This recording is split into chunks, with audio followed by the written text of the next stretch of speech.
Welcome to the Church of Thomas. These are readings from Awakenings in an Age of Angels. This chapter is called Stream Flood, Water Lovers. Generations after the Lightning Lovers song was given, another pair of angels were born to the clan. The one had seen that the people had taken that lesson too far to the extreme. In its extreme interpretation, the song would probably kill this clan in a few generations, if not sooner. But people often feel that if a little is good, then a lot must be much better. After a while, the singer-priestess wanted to make names for themselves. The original moderate song that met the needs of the clan adequately became long and cumbersome. Some of those verses were very creative. They did not belong in the sacred song that the angels had composed. The danger had not changed, but the song definitely had. As a song from the angels, it carried the force of law, being relayed as warnings and the way to please the One. The new angels were still young when they realized the most dangerous problem of the new song. The problem was that the priestesses now had everyone hide as low as possible. This was not a problem until they started to include dry riverbeds and streams. There were nice and cozy overhangs in those dry stream beds. The One was pleased at the innovative way the clan had found to be out of the lightning and be dry as well. Only out of sheer luck, up to then, no one had drowned. It was luck and not good planning. The years just past had been mostly dry. When water flowed, it was gentle and moderate. With the drought, the riverbeds were even drier. No one was old enough at this point to remember the water flowing as high as the ledges of the sheltering overhangs. When people were alive to remember, no one saw the need to compose a song to keep the knowledge of the roaring water. The clan did not know that this lack of knowledge would create a terrible peril. The old ones had even noticed which riverbeds got water even when it was not raining locally. Some elders had noticed thunder in a certain direction just a little before this stream or that river went from bone dry to filled to the brimming in the space of minutes.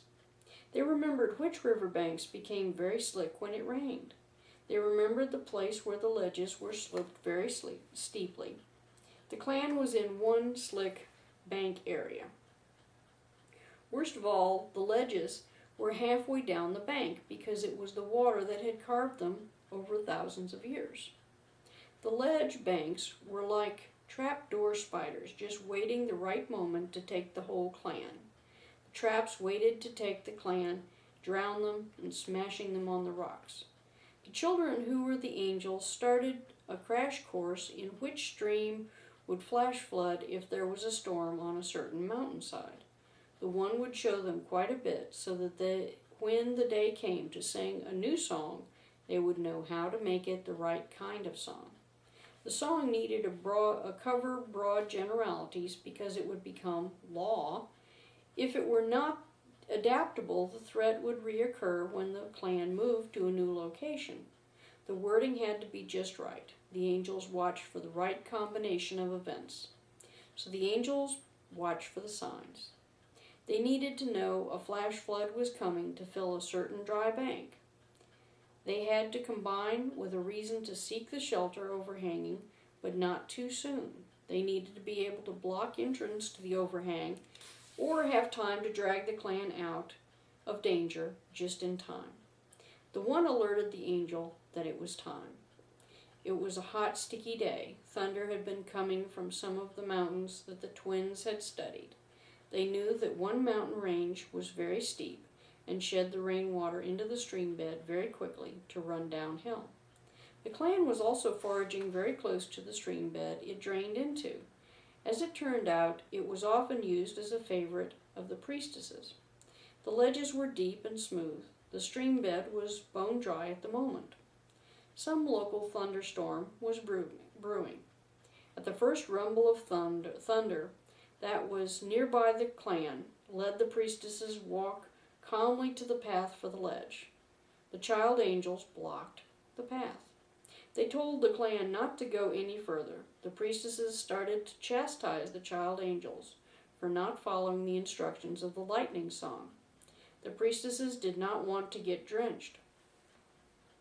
The angels said that they had a new song from the one. The priestesses did not want to look silly because they did not listen to a new song. But couldn't that be sung in the dry under the ledge? The angels held their ground. They started to sing. They told of a different set of lovers. These chased each other, but they were quiet and gave no warning. They loved the stream and the riverbeds, especially the dry ones. These lovers had so much territory that some years they had never got around to using many of their dry beds. They were the owners of the stream and riverbeds, whether filled or dry. The second verse spoke of the jealousy of their territory. They would sweep clean any squatters to their property. This was the case no matter how long the bed had been dry or how small the stream had been. The third verse told in graphic detail the battering and breaking of bodies. They sang of the inability to breathe of these squatters that were swept away. In addition, the song said you would never know they were coming to reclaim a bed. The priestesses had been sneaking around the angels by this time. The angels had their eyes closed to concentrate on the song. A few big drops of rain had hit everyone at this point. The ground soaked it up and was still dry to the touch. Just as the first priestesses got down to the ledge, three things happened in very quick succession. A huge roar. The stream bed filled up with water. A crack of local lightning. Leading by example, the child angels hit the dirt face down. Some kids squirmed, but all were forced down by their parents. They heard a short, gargling scream at the ledge. It was all over in 15 minutes. A couple of the priestesses had stayed out of respect to listen to the entire new song of the angels. They were saved. They begged for guidance from the angels. First, they wanted to know about the water lover's song, the necessity of that lesson having just been made abundantly clear by example. After everyone knew the new song, the angels took the two surviving priestesses aside. The angels explained in private the problem of constantly adding to the lightning song. The angels explained that the lightning lover's song must be stripped to its essence and made pure again. It really surprised these two devoted women how much had been added. The original song had been half the current song's length. With a little editing, with angel guidance, they had the original version memorized. They started to teach the old version to the clan that night. The one was very pleased. Unfortunately, the people were now soft and unused to being face down and wet anymore. Some started getting sick and chilled easily. The solution to the two problems had created a third problem to solve. The angels were still children.